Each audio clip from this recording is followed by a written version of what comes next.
Hello everyone, welcome to Techavro. Today in this video, I'm gonna show you how to allow permission manager in your phone app.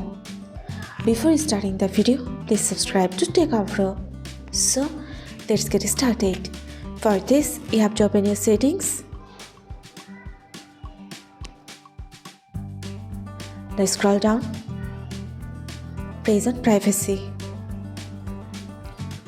Click on Permission Manager. Then go to Location. Then select your app which you want to allow Permission Manager. From here, you have to select Allow only while using the app. That's it. So this is how to allow Permission Manager in your phone app. So guys, that's it. You can do this. I think this video is very helpful to you. If it was, then give a thumbs up and hit the subscribe button. And thanks for watching.